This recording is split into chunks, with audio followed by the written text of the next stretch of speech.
नमस्ते बच्चों, आज एक नई कहानी के साथ कक्षा 7वीं वसंत भाग 2। कहानी का नाम मिठाई वाला और इसके लेखक हैं भगवती प्रसाद वाजपेयी जी। चलिए बच्चों, अब हम पाठ पढ़ते हैं। यह कहानी भगवती प्रसाद वाजपेयी जी ने लिखी है और मिठाई वाला कहानी एक बहुत ही मार्मिक कहानी है, यानी दिल को छू लेने वाली। इस कहानी में एक पिता का बच्चों के प्रति प्रेम भाव को दर्शाया है। एक आदमी खिलौने वाले के रूप में आता है। वह अपने मधुर आवाज में गलियों में घूमता हुआ गाना गाता हुआ कहता है, बच्चों को बहलाने वाला, खिलौने वाला। यह वाक्य सुनकर या यह गान सुनकर सभी लोग बेचैन होने लगते हैं या अस्थिर होते हैं। उसकी सुंदर आवाज सुनकर सभी लोगों में हलचल मच जाती है, खासकर बच्चों में। और जो स्त्रियां होती हैं वह अपने चीखों से उठकर छज्जों से नीचे झांकने लगती हैं और उसकी आवाज को ढूंढने लगती हैं कि वह कहाँ है। लेकिन बच्चे उसे देखकर बहुत खुश हो जाते हैं। बच्चे पैसे लाकर उससे मोलभाव करने लगते हैं और पूछते हैं, इसका दाम क्या है, और इचका। यह देखकर खिलौना वाला बहुत ही खुश हो जाता है और बच्चों की नन्ही नन्ही उंगलियों से पैसे लेता है और बच्चों के इच्छा अनुसार या पसंद, उनकी जो पसंद है उसके अनुसार खिलौने उन्हें दे देता है। बच्चे खिलौने लेकर बहुत ही खुश हो जाते हैं और उछलने कूदने लगते हैं। इसी प्रकार गाता हुआ आगे बढ़ जाता है। बच्चों को बहलाने वाला, खिलौने वाला गाता हुआ दूसरी गली में चला जाता है। राय विजय बहादुर के भी बच्चे उस दिन खिलौना लेकर आए। वे दोनों बच्चे थे, चुन्नू और मुन्नू। चुन्नू जब खिलौने लेकर आया तो बोला, मेला गोला कैचा चुंदर है। मुन्नू बोला, और देखो मेला कैचा चुंदल है। दोनों अपने हाथ में घोड़े लेकर घर भर में उछलने कूदने लगे। उन बच्चों की माँ रोहिणी कुछ देर तक खड़े खड़े उन्हें निहारती रही। निहारना मतलब उन्हें देखते हुए खुश होती रही और उन्होंने अपने बच्चों से पूछा, अरे बच्चों, चुन्नू मुन्नू, ये खिलौने तुमने कितने में लेकर आए हो? मुन्नू बोला, 2 पैसे में, खिलौने वाला दे गया है। रोहिणी सोचने लगी, इतने सस्ते में कैसे दे गया? यह तो वही जाने, लेकिन दे तो गया है। और वह खुश हो जाती है कि इतने सस्ते में उसे खिलौने मिल गए हैं। बच्चे भी खिलौने देखकर बहुत खुश हो जाते हैं। थोड़ी देर वह वहां ठहरती है और अपने काम में लग जाती है। फिर कभी उसे इस पर विचार करने की आवश्यकता ही भला क्यों पड़ती, और वह अपने काम में लग जाती है। इस भाग में बच्चों के तोतले स्वभाव के बारे में, जैसे बच्चे तोतले बोलते हैं, जो बच्चों को ठीक से बोलना नहीं आता, उसके बारे में बताया गया। जैसे आपने देखा, बच्चे बोलते हैं, इचका बाव क्या है, उचका क्या है, ऑल इचका, कितना चुंदल है।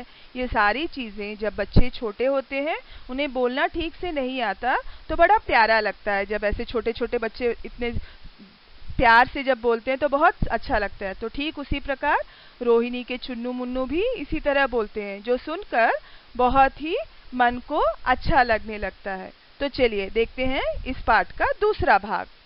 6 महीने बाद नगर भर में 2-4 दिनों से एक मुरली वाले के आने का समाचार फैल गया था। लोग कहने लगे, भाई वह वापस आ गया। मुरली बजाने में वह तो उस्ताद है। मुरली बजाकर, गाना सुनाकर वह मुरली बेचता भी है, और वो भी 2-2 पैसे में। भला इसमें उसे क्या मिलता होगा? एक व्यक्ति ने पूछ लिया, कैसा है वह मुरली वाला? तो वह बोला, 20-30 का होगा शायद वह आदमी। दुबला पतला गोरा युवक, बीकानेर रंग का साफा पहना हुआ, यानी साफा मतलब पगड़ी जो है बीकानेरी मतलब रंग बिरंगी होती है। बीकानेर जो राजस्थान में है, वहाँ के लोग जो पहनते हैं पगड़ी, बहुत ही रंग बिरंगी पगड़ी पहनते हैं। तो वो कहते हैं कि रंग बिरंगी बीकानेरी साफा बांधा हुआ है, और प्रतिदिन नगर में प्रत्येक गली में उसका मादक मृदुल स्वर सुनाई पड़ता है, मतलब उसका मीठा और सुरीला आवाज सुनाई पड़ता है। और वह गाता है, बच्चों को बहलाने वाला मुरली वाला। रोहिणी सोचने लगती है, क्या वह वही खिलौने वाला तो नहीं जो पहले खिलौने बेचा करता था? उसकी आवाज भी बिल्कुल इसी तरह लगती थी। रोहिणी उठकर अपने पति विजय बाबू के पास गई। जरा उस मुरली वाले को बुला लो तो चुन्नू मुन्नू के लिए ले लूं। क्या पता यह फिर इधर आए ना आए। विजय बाबू समाचार पत्र पढ़ रहे थे। उसी तरह उसे लिए हुए वह दरवाजे पर आकर मुरली वाले से बोले, क्यों भाई, किस तरह देते हो मुरली? वहां दौड़ते हाफते हुए बच्चों का झुंड आ पहुंचा। सब बोल उठे, आमे भी दे दो मुरली, हमें भी दे दो मुरली। मुरली वाला हर्ष गदगद उठा, मतलब खुशी से उसका मन बहुत ही प्रसन्न हो उठा। बोला, सबको दे दूंगा भैया, जरा रुको तो ठहरो, एक एक करके सभी को दूंगा। मुरली वाला बोला, हाँ बापूजी, क्या पूछा था आपने? कितने में दी? दी तो वैसे मैं 3-3 पैसे में हिसाब से देता हूँ, पर आपको 2-2 पैसे में ही दे दूंगा। विजय बाबू मुस्कुरा दिए, मन ही मन कहने लगे, कैसा कैसा देता होगा? सबको इसी भाव में देता होगा। मुझ पर जैसे कि कुछ एहसान लाद रहा हो, इसलिए मुझे कहता है कि मैं आपको 2 पैसे में दे दूंगा। इतने में मुरली वाला एकदम अभ्रमित हो उठता है। बोला, अरे बाबूजी, क्या हुआ? वो कहते हैं, मुरली वाला, तुम तो हमें बहुत ठग रहे हो। तो मुरली वाला कहता है, अरे यही तो है बाबूजी, ग्राहकों का दस्तूर ही है। हम चाहे कितना भी हानि उठा लें, लेकिन आपको लगता है कि हम आपको ठग रहे हैं, लेकिन सच में हम आपको लूट नहीं रहे हैं। बहुत ही सस्ते में बेच रहा हूँ। चाहे तो आप कहीं भी किसी से भी असली दाम में पूछ लीजिए, आपको इतने सस्ते में कहीं नहीं मिलेगा। 2 मुरली लेकर विजय बाबू फिर मकान के भीतर पहुंच गए। मुरली वाला देकर वहां तक बच्चों की झुंड में मुरली बेचता रहा। उसके पास कई तरह के रंग बिरंगे मुरलियां थी। मुरली वाला, बड़ी ही अच्छी मुरलियां हैं, रंगीन रंग की अच्छी वही तो है। दुकान में बैठी हुई रोहिणी मुरली वाले की सारी बातें सुनती रही। आज भी उसे अनुभव किया, बच्चों के साथ उतने ही प्यार से बातें करने वाला फेरी वाला पहले भी कहीं आया था। बेचारा इस तरह मारा मारा फिरता है, पेट जो ना कराए सो थोड़ा। थोड़ी देर बाद मुरली वाले की आवाज धीमी हो जाती है और उसकी आवाज अगली गली में सुनाई पड़ती है, बच्चों को बहलाने वाला मुरली वाला।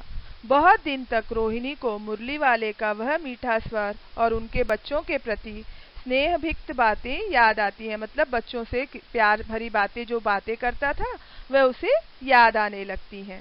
8 मास बाद, मतलब 8 महीने बाद, सर्दी का मौसम था, तो रोहिणी अपने लंबे बाल सुखाने के लिए छत के ऊपर गई थी। इतने में उसे गली में एक मीठी आवाज सुनाई दी, बच्चों को बहलाने वाला मिठाई वाला। यह सुनते ही उसे यह स्वर कहीं सुना हुआ लगा। वह झट से नीचे आई और दादी से कहती है, अरे दादी, चुन्नू मुन्नी के लिए मिठाई लेनी है, जरा उस मिठाई वाले को बुला लो ना।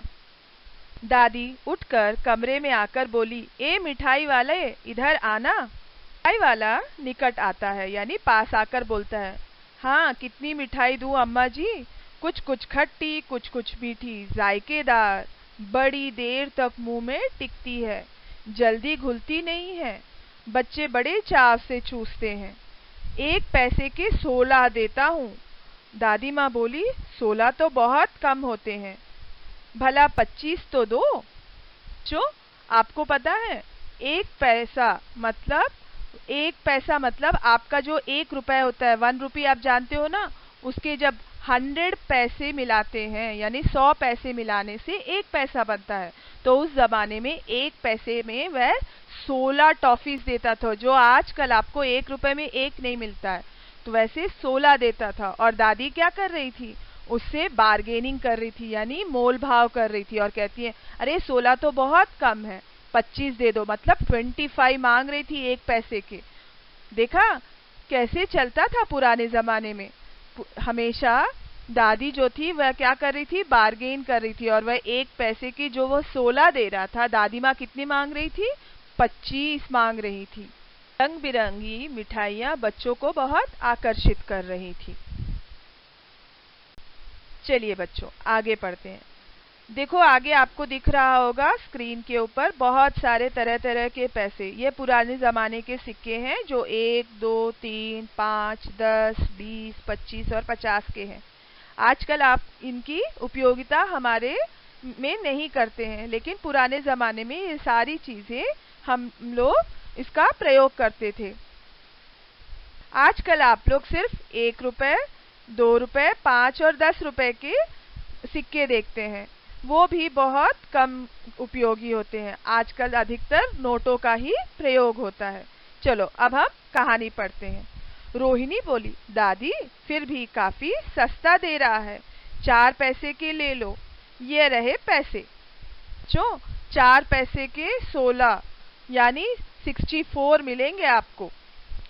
रोहिणी ने दादी से कहा, दादी इससे पूछो तो तुम इस शहर में कभी पहले भी आए थे या पहली बार आए हो। मिठाई वाला बोलता है, हर्ष और संयम और विस्मय भाव में डूबकर बोलता है, इससे पहले मैं मुरली लेकर आया था और उससे पहले मैं खिलौने लेकर आया था।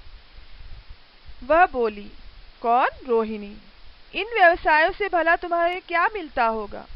मिठाई वाला बोला, मिलता भला क्या है, बस खाने भर का मिल जाता है। मिठाई वाला बोला, हाँ संतोष, धीरज और कभी कभी असीम सुख जरूर मिल जाता है, और यही मैं चाहता हूँ।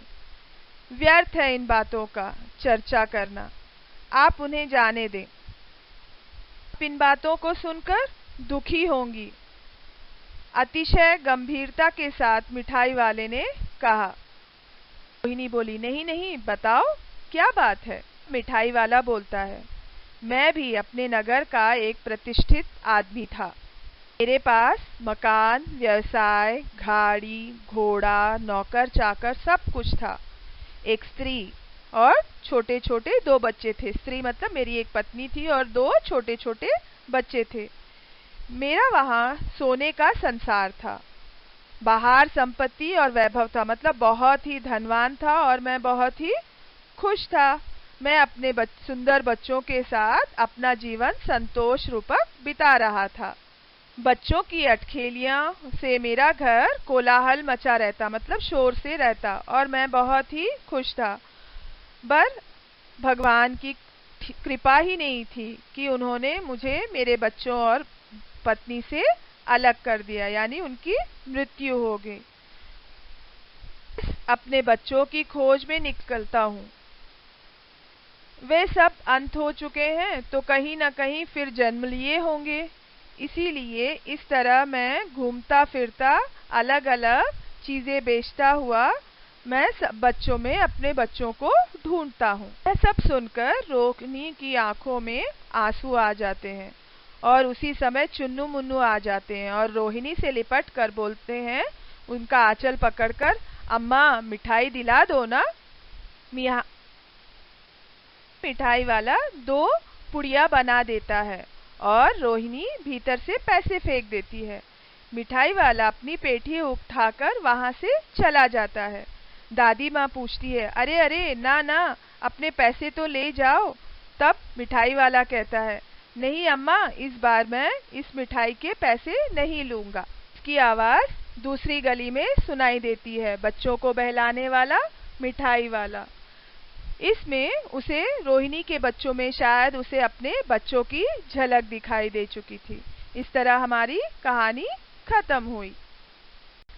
एक नई कहानी या एक नई कविता के साथ दोबारा मिलेंगे। धन्यवाद बच्चों।